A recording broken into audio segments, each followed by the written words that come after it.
6 a.m. on the West Coast, 9 a.m. on the East Coast of America, 2 p.m. in London, 7:30 in Mumbai, India, 11 p.m. in Kyoto, Japan. And in Malaysia, once again, it's 1984. I'm Jay Sheldon, and I'm not wearing pants. I was pants, like I'm from Jersey or wherever. Yeah, hello. I'm sorry. I just got to do one little quick bit of adjustment here. I don't know why that always happens, but there we go. You get to see the top of my laptop screen. Oh, wait, it did it again. What the hell? All right. Okay, fine. Be that way. I don't know. We'll get it straightened out one of these days. Let's dump that. There we go. Hi. Oh, hello. Hi. Welcome in. Hello, Facebook Live, YouTube Live, Twitch.tv, and Rumble.com/JSheldon. Check us out over there. Please subscribe. It's all free. Free. Subscribe, follow, share, like, whatever it is. Hit the button. Hit the button. Hit the button. Also, hello and welcome in to all of our podcast listeners. We are a podcast. The audio part of our show is a podcast, and we're available on all the podcast platforms, wherever you listen to podcasts, Spotify, iTunes, or Apple Podcasts, Google Podcasts, Stitcher, Radio Public. We're all over the place. And we've got great listeners to our podcast who are from, let's see, the U.S. is big. Malaysia, of course, right up there in the top 3. India doing great on Geo7. So thank you to Geo7 and all of our Indian listeners. We appreciate that over there. New Zealand, Australia, UK, around the planet, which is really nice. Nice to have you as a part of the I'm Not Wearing Pants family. We got a weird collection of crap tonight, as usual, that we're going to talk about. We don't do anything much controversial on this show, so if you're looking for controversy, not the show for you. Occasionally, we'll cover something that just kind of ticks me off, news of the day. Mostly, I just don't even want to get into it because it's, it's not worth it. Besides, I want to provide a space where you can just kind of get away from it for an hour, 3 times a week. We're on Monday, Wednesdays, and Saturdays, 10 o'clock Malaysian time. But I'm really just looking to provide you with an alternative to ultra-conservative, ultra-liberal, whatever moronic babble junk that's out there. And there is a ton of it. So we just try and cover the stuff that nobody else is talking about. The fun stuff, the weird stuff, occasionally something controversial. And no matter what, in the beginning of our show, we always do this. Miko Update. Miko Update. If you don't know, or if you're new to the show, Miko is our Shiba Inu dog. And she is my life. She is today pooped with a capital ooped. We went this morning to Sri Bintang Hill here in Malaysia, and this is a picture of her on our hike up this hill. We got together with a bunch of other Shiba Inu owners, including you've seen before on our update, Nico, and we hiked up this hill mountain in this jungle. There were monkeys, there were bugs, there was mud, there was some really beautiful mountain streams, and some of the places just went like that, like a huge. It was level, then it would go up and level and go up. And okay, this old man made it almost to the top. Look, I'm always honest with you. I didn't make it the whole way to the top. I got about 2/3 of the way to the top, and when I realized I have to save some energy because I also have to get back down again, I decided to let those guys go on, and I went back down the mountain. But, look, I'm out of shape. I don't exercise.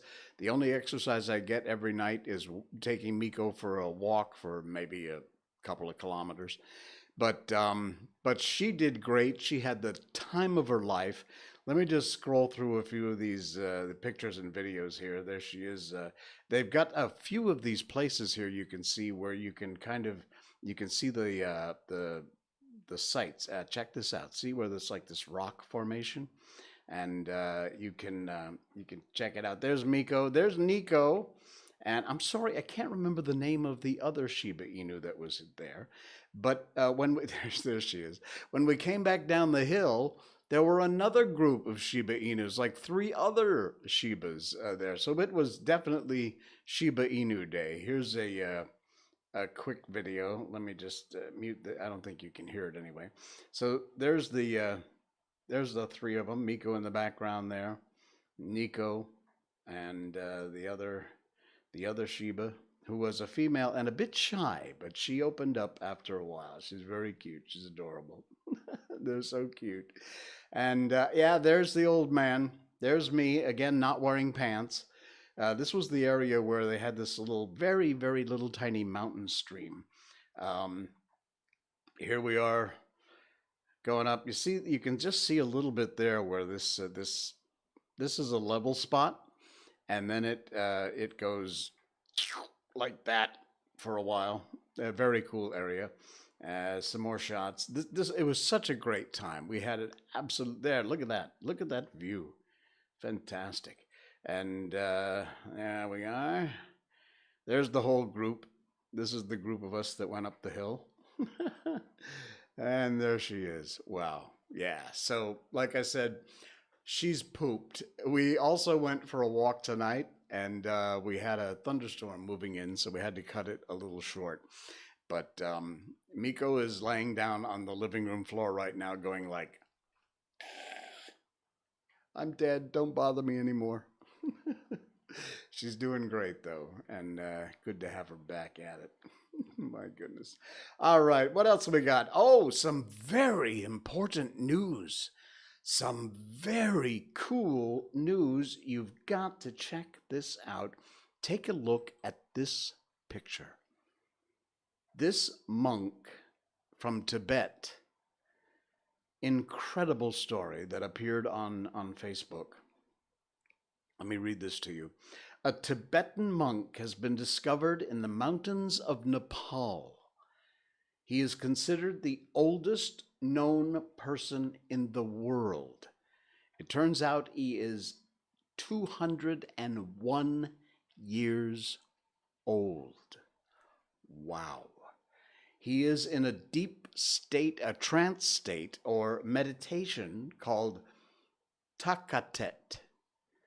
When he was first discovered in a mountain cave, they actually thought he was a mummy. However, scientists examining what they thought was a mummy discovered that he actually had vital signs and he was alive. Among his things, his possessions, they found a piece of paper that said, "Stop believing all the bullcrap you read on Facebook." Yes! The story is completely made up. Oh, man. I saw that. I had to share it tonight. Exactly right. Stop believing all the crap you find on Facebook. And a lot of other sites, too. What did I tell you? We do weird stuff on this show, right? So get used to it. All right. Hey, don't forget to subscribe and follow and share and do all that stuff. Hit all them buttons down there if you like the show. Or even if you don't like the show, share it anyway. Hey, I asked this question a couple of streams ago, and somebody sent me this article. It's in the show notes tonight. You can check it out and read the whole article yourself if you want. But it has to do with one specific area because it's from the Dallas Morning News. But what it was, with all the vaccines and all the booster shots, and not to mention the normal syringes that get used when we're not in a pandemic around the world, what happens to all these syringes? There are hundreds and hundreds of millions of these syringes, which, as far as I know, you can't reuse them. Well, this is an article in the Dallas Morning News I found. It's from not too long ago, and it covers exactly that topic. According to the Center for Disease Control and Prevention, syringes are classified as sharps, objects that can obviously pierce the skin. Vaccine administrators in Texas, including pharmacies, must comply with requirements set by the Texas Commission on Environmental Quality. Now, I would assume most states have these sort of, whatever they call them, would have the same kind of thing. I would hope most countries have this sort of thing. Here in Malaysia, I have no idea what the regulations are, but medical waste disposal requirements vary from state to state, and Walgreens complies with all federal, state, local requirements, according to a spokesman for Walgreens. The state commission classifies all COVID-19 medical waste as regulated medical waste. All used sharps placed in a container approved by the U.S. FDA. And once the containers are 3/4 full, they're sealed with duct tape and labeled as non-recyclable. Those are now taken to the authorized medical waste processing facilities by the vaccine sites themselves or through the U.S. Postal Service. That's kind of scary. Or a registered medical waste transporter. Texas alone has 15 of these processing plants that are authorized by the commission. In Dallas County, it's in Garland, and they use an autoclave, which kills pathogens with high-pressure steam to disinfect the waste, and then they dispose of it. They do the final disposal. After the waste is disinfected, compacted, sent to a landfill or a waste-to-energy plant. Well, that's kind of sad and scary, but at least for the most part, it looks like we're at least paying attention to what we're doing with our sharps, our highly infectious sharps. So that answers the question that we brought up: what is happening to all those things we put in our veins? And speaking of veins, yes, that is a very bad attempt at a segue. Look at this. You know what that is? When I first saw this picture, I'm sorry, if you're listening to the podcast, check out our video of our show over at rumble.com, Jay Sheldon, or YouTube, Facebook, wherever, twitch.tv. This is a visual, but you got to check this out. This is a tree that got hit by lightning, and it exposed all of the tree's vascular system. Nature is abso-freaking-lutely amazing. The tree's vascular system is what carries the water and minerals from the roots back up through the trunk of the tree and out to the limbs and the leaves. Photosynthesize food back down the tree. Trees have no muscles or nervous systems, of course, so all of the movement is powered by turgor pressure, which is controlled by stomata in the leaves that open and close as needed. But because of this lightning strike, look at I've been doing bonsai since I was like 15 years old, so I know a lot about trees. You have to. If you're going to grow a little miniature tree in a pot, you have to know about the biology and care of trees. But this is absolutely amazing. This exposed every single one of this vascular system of this tree. That is an incredible photograph. Please, if you're listening on the podcast, I can't encourage you enough. If nothing else, go check out our video to see the picture from this. The post, by the way, I believe I put that in the show notes, so you can click and look directly at it. Just go down into the show notes and find the link to this Facebook photo. It is absolutely amazing, absolutely incredible. Wow. Excuse me. Okay, so if you're into mythology, I've got a quick one for you. I found this, and this is true, but it turns out it's a little weird.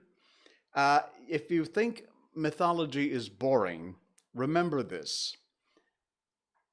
Cerberus, who is the hellhound and the guard dog of the underworld, comes from the root Indo-European word Kerberos, which evolved into the Greek word Kerberos, which was changed to Cerberus or Cerberus when it went from Greek to Latin.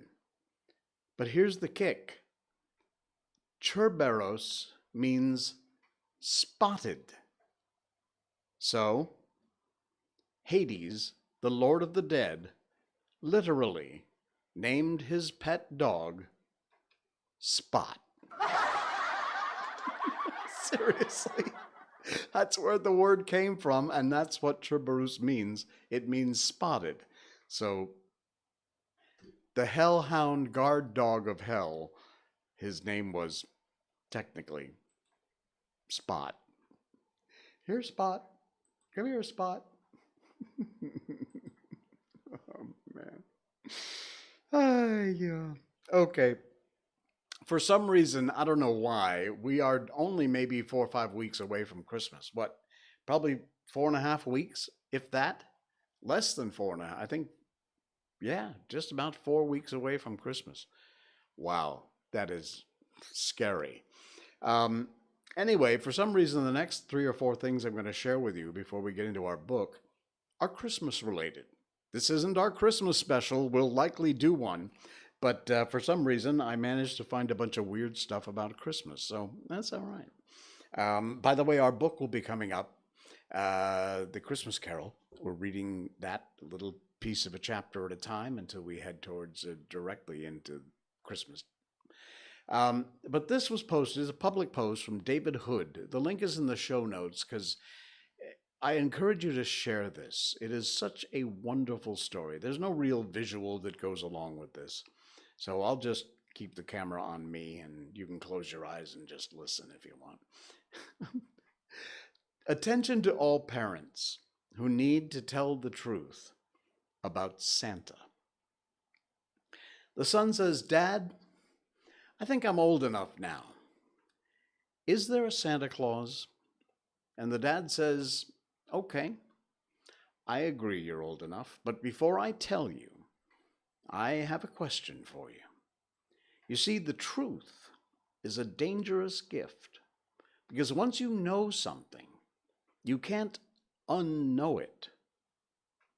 Once you know the truth about Santa Claus, you will never again understand and relate to him as you do now. So my question is, are you sure you want to know?" There's a brief pause, and the son says, "Yes, I want to know." And the dad says, "Okay, I'll tell you. Yes, there is a Santa Claus." The son says, "Really?" And dad replies, "Yes, really. But he's not an old man with a beard and a red suit. That's just what we tell kids. You see, kids are too young to understand the true nature of Santa Claus. So we explain it to them in a way that they can understand. The truth about Santa Claus is that he's not a person at all. He's an idea. Think of all those presents Santa gave you over the years. I actually bought those myself. I watched you open them, and it didn't bother me that you didn't thank me. Of course not. In fact, it gave me the greatest pleasure. You see, Santa Claus is the idea of giving for the sake of giving, without thought of thanks or acknowledgement. And when I saw that woman collapse on the subway last week and called for help, I knew she'd never known that it was me that summoned the ambulance. I was being Santa Claus when I did that.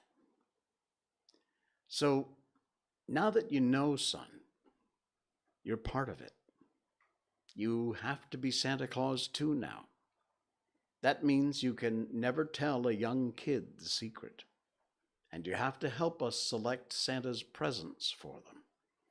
And most important of all, you have to look for opportunities to help people. Got it? Help each other this Christmas and all throughout the year. And be kind. That is powerful. That's brilliant. I love that. And I just had to share it. There is a link to the post, I believe, in our show notes tonight. So please do check that out. All right. Speaking of Christmas, see, I can say that for every one of these next stories because it's all speaking of Christmas. I will warn you, if you're not into crabs, you might want to look away from the screen right now because it's that time of year on Christmas Island. Yes. The red crabs, this is from BBC News, there's a link in the show notes, are all over. They cover Christmas Island. You may have seen this before, but look at this amazing video of the roads have been closed to protect the crabs as they journey from the mountains through the jungles and down to the sea.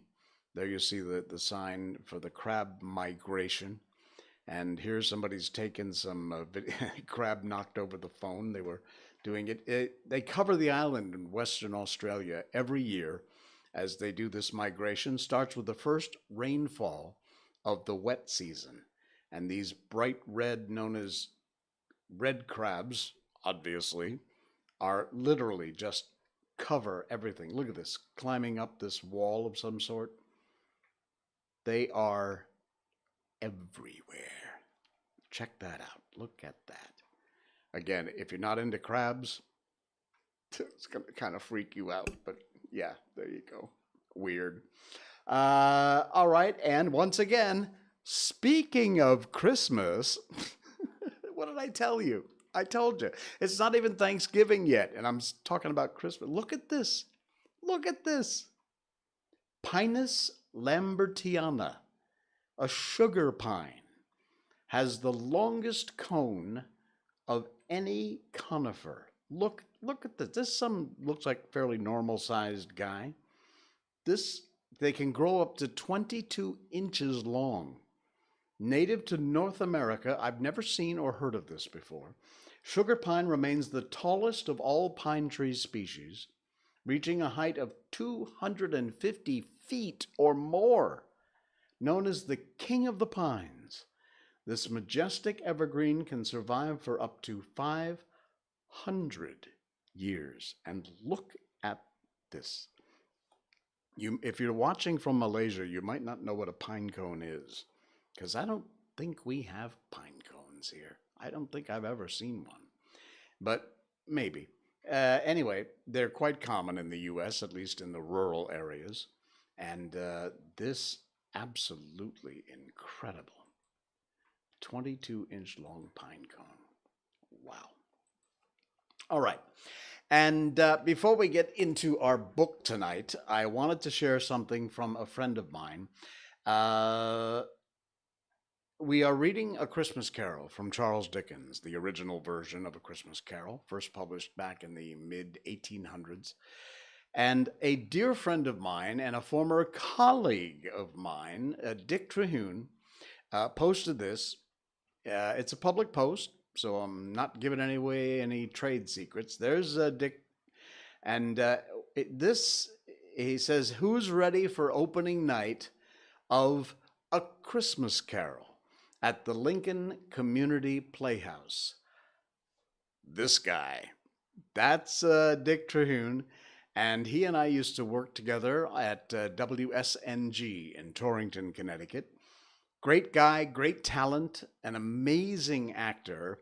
And if I'm not mistaken, this is a one man show. I'm pretty sure I saw him post something else about this where he said he plays Scrooge, and I'm fairly certain it is a one man show. Um, Again, it's at the Lincoln Community Playhouse. So if you are in that area, I encourage you, please. Now, obviously, if you're in other parts of the world or other parts of the U.S., you wouldn't be able to go. But by all means, if you're in that area and you happen to be listening to the show, do me a favor and check out this amazing man and his incredible show of A Christmas Carol at the Lincoln Community Playhouse. And look at this. Look at that. Look at that. Look at the outfit. So when I start reading our Christmas Carol here, the original Dickens Christmas Carol, you can imagine this guy as Ebenezer Scrooge. So yeah, good luck and break a leg, Dick. That is fantastic. Great to see you again after many years, my friend. It has been a very long time. All right. That having been said, it is time. It is time to head over and open up our book. We got through the second chapter, which was the first spirit, the spirit of Christmas past. And now we are going to head into what they call Stav 3, or Chapter 3, the second of the three spirits.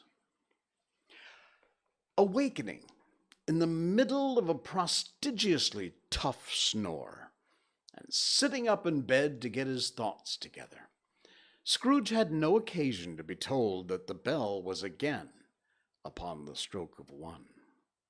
He felt that he was restored to consciousness in the right nick of time, for the especial purpose of holding a conference with the second messenger dispatched to him through Jacob Marley's intervention. But finding that he turned uncomfortably cold when he began to wonder which of his curtains this new specter would draw back, he put them every one aside with his own hands and, laying down again, established a sharp lookout all around the bed. For he wished to challenge the spirit on the moment of its appearance, and he did not wish to be taken by surprise and made nervous. Gentlemen of the free and easy sort, who plume themselves on being acquainted with a move or two, and being usually equal to the time of day, express the wide range of their capacity for adventure by observing that they are good for anything from pitch and toss to manslaughter, between which opposites extremes, no doubt, there lies a tolerably wide and comprehensive range of subjects. Without venturing for Scrooge quite as heartily as this, I don't mind calling on you to believe that he was ready for a good broad field of strange appearances, and that nothing between a baby and a rhinoceros would have astonished him very much. Now, being prepared for almost anything, he was not by any means prepared for nothing, and consequently, when the bell struck 1, no shape appeared. He was taken with a violent fit of trembling. 5 minutes, 10 minutes, a quarter of an hour went by, and yet nothing came. All this time he lay upon his bed, the very core and center of a blaze of ruddy light which streamed upon it when the clock proclaimed the hour, and which, being only light, was more alarming than a dozen ghosts, as he was powerless to make out what it meant, or would be at, and was sometimes apprehensive that he might be at that very moment an interesting case of spontaneous combustion without having the consolation of knowing it. At last, however, he began to think, as you or I would have thought at first, for it is always the person not in the predicament who knows what ought to have been done in it, and would unquestionably have done it too. At last, I say, he began to think that the source and secret of this ghostly light might be in the adjoining room, from whence, on further tracing it, it seemed to shine. The idea taking full possession of his mind, he got up softly and shuffled in his slippers to the door. The moment Scrooge's hand was on the lock, a strange voice called him by his name and bade him enter, and he obeyed. It was his own room. There was no doubt about that, but it had undergone a surprising transformation.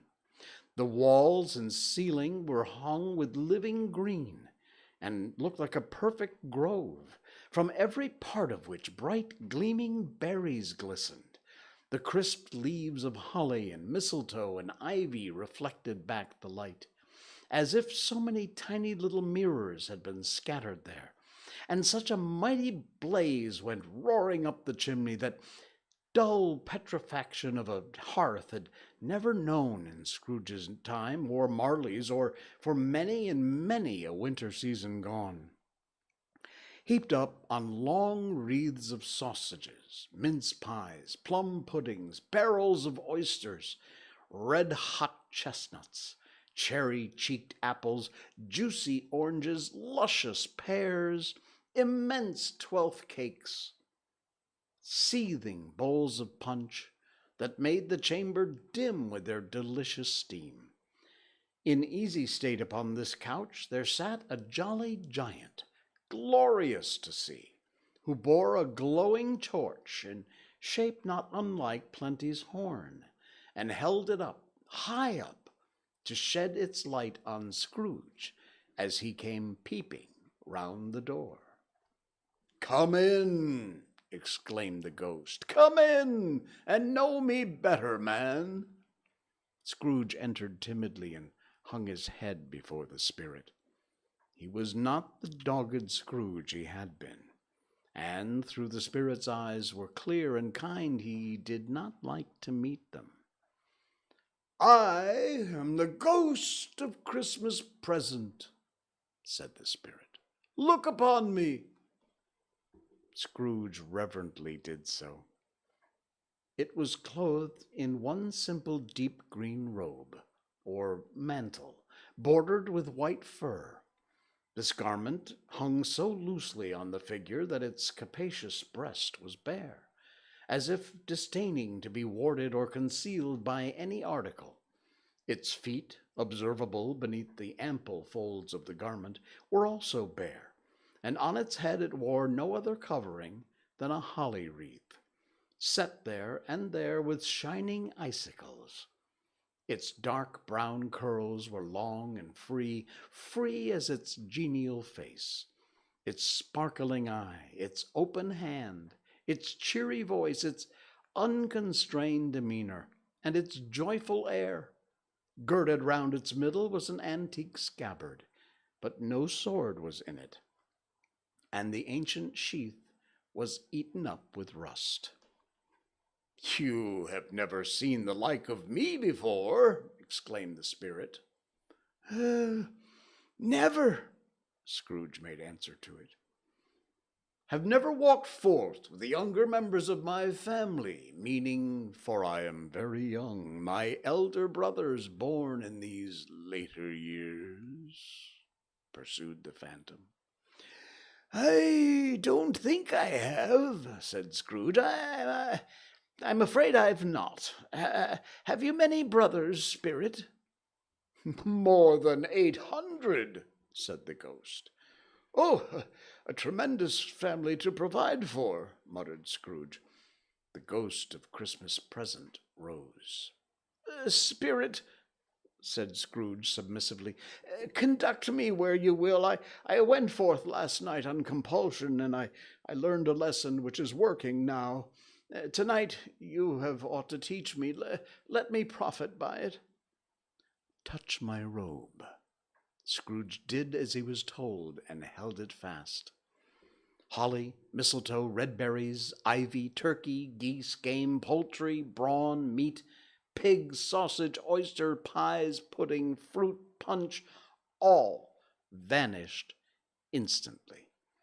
And so did the room, the fire, the ruddy glow, the hour of night, and they stood in the city streets on Christmas morning, where, for the weather was severe, the people made a rough but brisk and not unpleasant kind of music, in scraping the snow from the pavement in front of their dwellings and from the tops of their houses, whence it was mad delight to the boys to see it come plumbing down into the road below and splitting into artificial little snowstorms.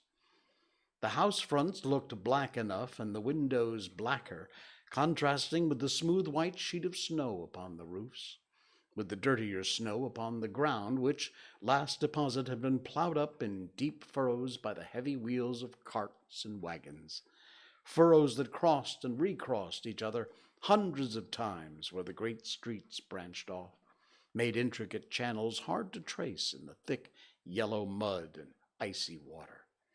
The sky was glooming, and the shortest streets were choked up with a dingy mist, half thawed, half frozen, whose heavier particles descended in a shower of sooty atoms, as if all the chimneys in Great Britain had by one consent caught fire and were blazing away to their heart's content. There was nothing very cheerful in the climate or in the town, and yet there was an air of cheerfulness abroad, with the clearest summer air and brightest summer sun might have endeavored to diffuse in vain. For the people who were shoveling away on the housetops were jovial and full of glee, calling out to one another from the parapets, and now and then exchanging a fastidious snowball, better-natured missile far than many a worldly jest, laughing heartily if it went right, and not less heartily if it went wrong. The poulterers' shops were still half open, and the fruiterers were radiant in their glory. There were great round pot-bellied baskets of chestnuts shaped like the waistcoats of jolly old gentlemen, lolling at the doors and tumbling out into the streets in their apoplectic opulence. There were ruddy, brown-faced, broad-girthed Spanish onions, shining in the fatness of their growth like Spanish friars, and winking from their shelves in wanton shyness at the girls as they went by, and glancing demurely at the hung-up mistletoe. There were pears and apples clustered in high, blooming pyramids, bunches of grapes made in the shopkeeper's benevolence to dangle from conspicuous-looking hooks, that people's mouths might water gratis as they passed. There were piles of filberts, mossy and brown, recalling in their fragrance ancient walks among the woods and pleasant shufflings ankle-deep through the withered leaves. There were Norfolk biffins, squab and swarthy, setting off the yellow of the oranges and lemons, and in the great compactness of their juicy persons, urgently entreating and beseeching to be carried home in paper bags and eaten after dinner.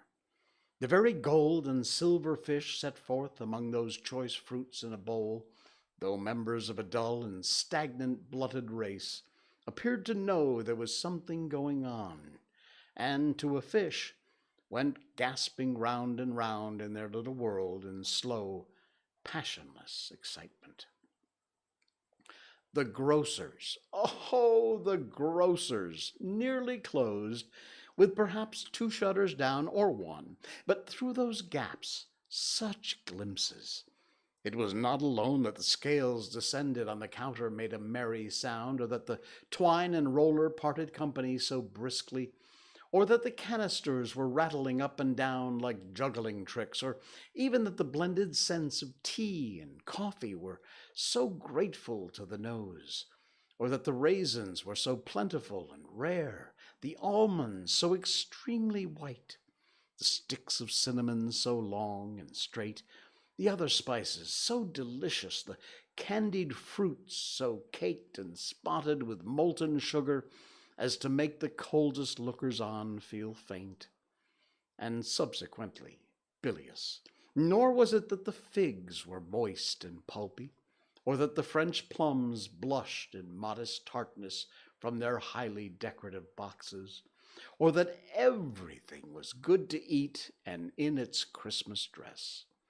But the customers were all so hurried and so eager in the hopeful promise of the day that they tumbled up against each other at the door, crashing their wicker baskets wildly, and left their purchases upon the counter, and came running back to fetch them, and committed hundreds of the like mistakes in the best humor possible, while the grocer and his people were so frank and fresh that the polished hearts with which they fastened their aprons might have been their own, worn outside for general inspection and for Christmas daws to pick at if they choose.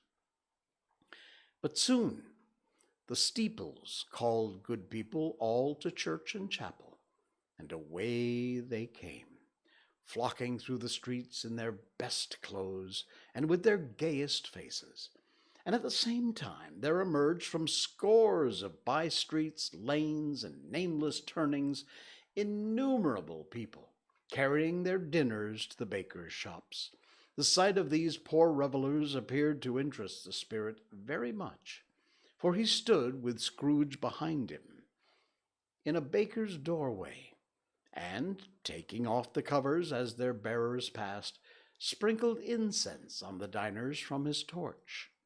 And it was a very uncommon kind of torch, for once or twice, when there were angry words between some dinner carriers who had jostled each other, he shed a few drops of water on them from it, and their good humor was restored directly, for they said it was a shame to quarrel upon Christmas Day, and so it was. God love, so it was. As the time the bells ceased, the bakers were shut up, and yet there was a general shadowing forth of all these diners and progress of their cooking, in the thawed blotch of wet above each baker's oven, where the pavement smoked as if its stones were cooking too. There was a peculiar flavor in what you sprinkle from your torch, asked Scrooge. There is, my own. What would it apply to any kind of diner on this day? Asked Scrooge. To any kindly given, to a poor one most. Why to a poor one most? Asked Scrooge. Because it needs it most. Spirit, Scrooge said after a moment's thought. I wonder you, of all the beings in the many worlds around us, should desire to cramp these people's opportunities of innocent enjoyment. Aye, cried the spirit. You would deprive them of their means of dining every seventh day, often the only day on which they can be said to dine at all, said Scrooge. Wouldn't you? Aye, cried the spirit. You seek to close these places on the seventh day, said Scrooge, and it comes to the same thing. I seek, exclaimed the spirit. Forgive me if I'm wrong. It's been done in your name, or at least in that of your family, said Scrooge. There are some upon this earth of yours, returned the spirit, who lay claim to know us, and who do their deeds of passion, pride, ill will, hatred, envy, bigotry, and selfishness in our name.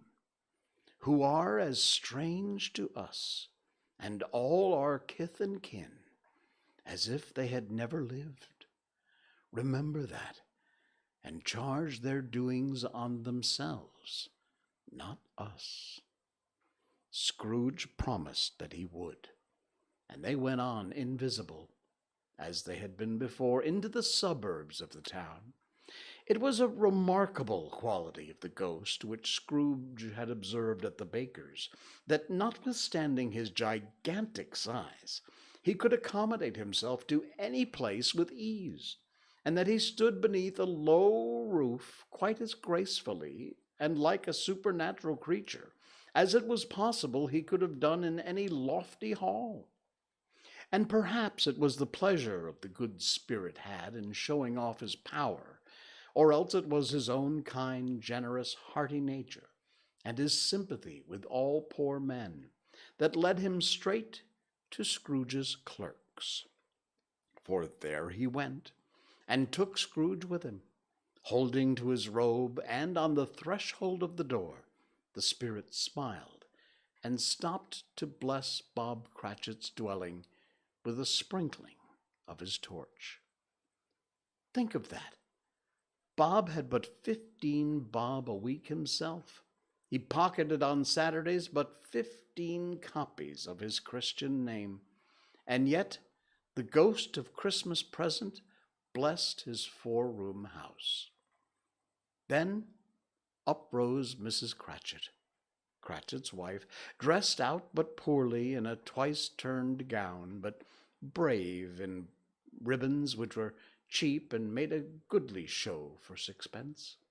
And she laid the cloth, assisted by Belinda Cratchit, second of her daughters, also brave in ribbons, while Master Peter Cratchit plunged a fork into the saucepan of potatoes, and, getting the corners of his monstrous shirt collar, Bob's private property, conferred upon his son and heir in honor of the day, into his mouth, rejoiced to find himself so gallantly attired, and yearned to show his linen in the fashionable parks.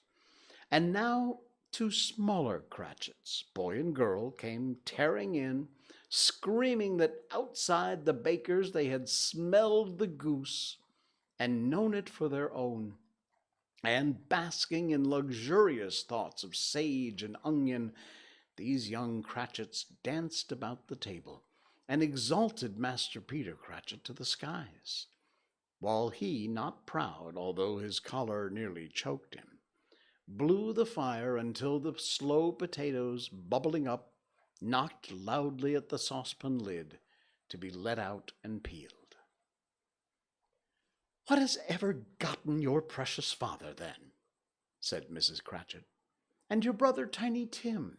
And Martha wasn't as late last Christmas Day by half an hour." "Here's Martha, mother," said a girl, appearing as she spoke. "Here's Martha, mother," cried the 2 young Cratchits. "Hurrah! There's such a goose, Martha." "Why, bless your hearts alive, my dear, how late you are," said Mrs. Cratchit, kissing her a dozen times and taking off her shawl and bonnet for her with officious zeal. "We had a great deal of work to finish up last night," replied the girl, "and had to clear away this morning, mother." "Well, never mind, so long as you are come," said Mrs. Cratchit. "Sit ye down before the fire, my dear, and have a warm, Lord bless ye." "No, no, father's coming," cried the 2 young Cratchits, who were everywhere at once. "Hide, Martha, hide!" So Martha hid herself, and in came little Bob, the father, with at least 3 feet of comforter, exclusive of the fringe, hanging down before him, and his threadbare clothes darned up and brushed to look seasonable, and Tiny Tim upon his shoulders. Alas for Tiny Tim, he bore a little crutch, and had his limbs supported by an iron frame. "Why, where's our Martha?" cried Bob Cratchit, looking round. "Not coming," said Mrs. Cratchit. "Not coming!" said Bob, with a sudden declination in his high spirits, for he'd been Tim's blood horse all the way from church, and had come home rampant. "Not coming upon Christmas Day?" Well, Martha didn't like to see him disappointed, if it were even only a joke, so she came out prematurely from hiding behind the closet door and ran into his arms, while the two young Cratchits hustled Tiny Tim and bore him off into the wash-house, that he might hear the pudding singing in the copper. "And how did little Tim behave?" asked Mrs. Cratchit, when she'd rallied Bob on his credulity, and Bob had hugged his daughter to his heart's content. "As good as gold," said Bob, "and better. Somehow he gets thoughtful, sitting by himself so much, and thinks the strangest things you ever heard. He told me, coming home, that he hoped that people saw him in the church because he was a cripple, and it might be pleasant to them to remember upon Christmas Day who made lame beggars walk and blind men see." Bob's voice was tremulous when he told them this, and trembled more when he said that Tiny Tim was growing strong and hearty. His active little crutch was heard upon the floor, and back came Tiny Tim before another word was spoken, escorted by his brother and sister to his stool beside the fire, while Bob, turning up his cuffs, as if, poor fellow, they were capable of being made more shabby, compounded some hot mixture in a jug with gin and lemons, and stirred it round and round, and put it on the hob to simmer. Master Peter and the two ubiquitous young Cratchits went on to fetch the goose, with which they returned in high procession. Such a bustle ensued that you might have thought a goose the rarest of all birds, a feathered phenomenon. To watch a black swan was a matter of course, and in truth it was something very like that in the house. Mrs. Cratchit made the gravy ready beforehand in a little saucepan, hissing hot.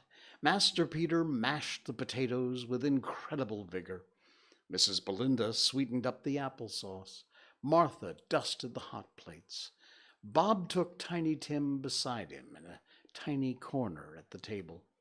The two young Cratchits set chairs for everybody, not forgetting themselves, and mounting guard upon their post, crammed spoons into their mouths, lest they should shriek for goose before their turn came to be helped. At last the dishes were set on, and grace was said. It was succeeded by a breathless pause, as Mrs. Cratchit, looking slowly all along the carving knife, prepared to plunge it into the breast. But when she did, and when the long-expected gush of stuffing issued forth, one murmur of delight arose all round the board, and even Tiny Tim, excited by the two young Cratchits, beat on the table with the handle of his knife, and feebly cried, "Hurrah!" There was never such a goose. Bob said he didn't believe there was ever such a goose cooked. Its tenderness and flavor, size and cheapness were the themes of universal admiration. Eked out by applesauce and mashed potatoes, it was a sufficient dinner for the whole family indeed. As Mrs. Cratchit said with great delight, surveying one small atom of a bone upon the dish, they hadn't ate it all at last. Yet every one had had enough, and the young Cratchits in particular were steeped in sage and onion to the eyebrows. But now, the plates being changed by Miss Belinda, Mrs. Cratchit left the room alone, and nervous to bear witness, to take the pudding up and bring it in. Suppose it should not be enough? Suppose it should break in turning out? Suppose somebody should have gotten over the wall in the backyard and stolen it? While the merry were with the goose, a supposition at which the two young Cratchits became livid. All sorts of horrors were supposed. Hullo, a great deal of steam. The pudding was out of the copper. A smell like a washing day. That was the cloth. a smell like an eating house and a pastry cook's next door to each other, with a laundress's next door to that. That was the pudding. In half a minute, Mrs. Cratchit entered, flushed but smiling proudly, with the pudding like a speckled cannonball, so hard and firm, blazing in half a quartern of ignited brandy, and bedlight with Christmas holly stuck in the top. Oh, a wonderful pudding, Bob Cratchit said, and calmly, too, that he regarded it as the greatest success achieved by Mrs. Cratchit since their marriage. Mrs. Cratchit said that now the weight was off her mind. She would confess she had her doubts about the quantity of flour. Everybody had something to say about it, but nobody said or thought it was at all a small pudding for a large family. It would have been flat heresy to do so. Any Cratchit would have blushed to hint at such a thing. At last, the dinner was all done. The cloth was cleared, the hearth swept, the fire made up, the compound in the jug being tasted and considered perfect. Apples and oranges put upon the table, and a shovelful of chestnuts on the fire. Then all the Cratchit family drew round the hearth in what Bob Cratchit called a circle, meaning half a one. And at Bob Cratchit's elbow stood the family display of glass, 2 tumblers and a custard cup without a handle. They held the hot stuff from the jug, however, as well as golden goblets would have done, and Bob served it out with beaming looks while chestnuts in the fire sputtered and crackled noisily. And then Bob proposed, "A Merry Christmas to us all, my dears. God bless us," which all the family echoed. "God bless us, every one," said Tiny Tim, the last of all. He sat very close to his father's side upon the little stool. Bob held his withered little hand in his as if he loved the child and wished to keep him by his side, and dreaded that he might be taken from him. "Spirit," said Scrooge, with an interest he'd never felt before, "tell me if Tiny Tim will live?" "I see a vacant seat," replied the ghost, "in the poor chimney corner, and a crutch without an owner, carefully preserved. If these shadows remain unaltered by the future, a child will die." "No, no," said Scrooge. "Oh, no, kind spirit. Say he will be spared." "If these shadows remain unaltered by the future, none other of my race," returned the ghost, "will find him here. What then? If he be like to die, he had better to do it, and decrease the surplus population." Scrooge hung his head to hear his own words quoted by the spirit, and was overcome with penitence and grief. "Man," said the ghost, "if man you be in heart, not adamant, forbear that wicked can't until you have discovered what the surplus is, and where it is. Will you decide what men shall live, what men shall die? It may be that, in the sight of heaven, you are more worthless and less fit to live than millions like this poor man's child. Oh, God, to hear the insect on the leaf pronouncing on the too much life among his hungry brothers in the dust." Scrooge bent before the ghost's rebuke, and trembling cast his eyes upon the ground. But he raised them speedily upon hearing his own name. "Mr. Scrooge," said Bob, "I'll give you Mr. Scrooge, the founder of the feast." "The founder of the feast, indeed!" cried Mrs. Cratchit, reddening. I wish I had him here. I'd give him a piece of my mind to feast upon, and I'd hope he'd have a good appetite for it." "My dear," said Bob, "the children! Christmas Day!" "I'll drink to his health for your sake, and the day's," said Mrs. Cratchit. "Not for his. Long life to him, a Merry Christmas, and a Happy New Year. He'll be very merry and very happy, I've no doubt." The children drank the toast after her. It was the first of their proceedings, which had no heartiness in it. Tiny Tim drank it last of all, but he didn't care twopence for it. Scrooge was the ogre of the family. The mention of his name cast dark shadows on the party, which was not dispelled for a full 5 minutes. After it had passed away, they were 10 times merrier than before, from the mere relief of Scrooge the baleful being done with.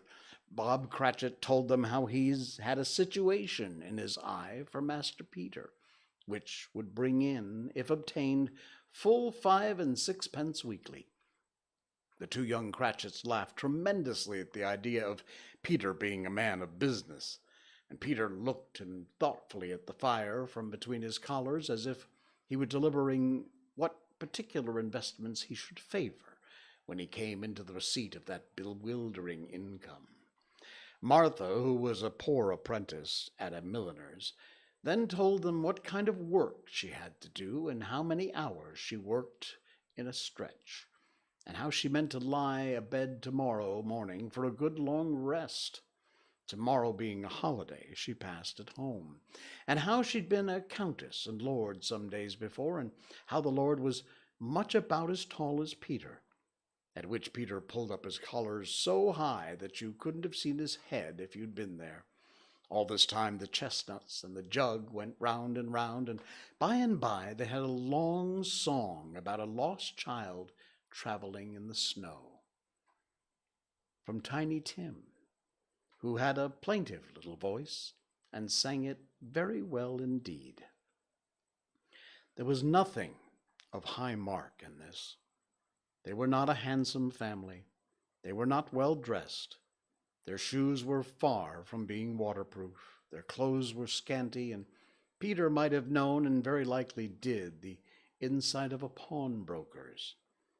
But they were happy, grateful, pleased with one another, and contented with the time, and when they faded and looked happier yet in the bright sprinklings of the spirit's torch at parting, Scrooge had his eyes upon them, and especially on Tiny Tim, until the last. And that's the first part of the 3rd chapter, The Ghost of Christmas Present.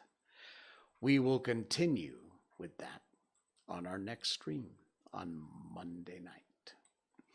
All right, wow, we went well over an hour again tonight. Thanks for hanging with us.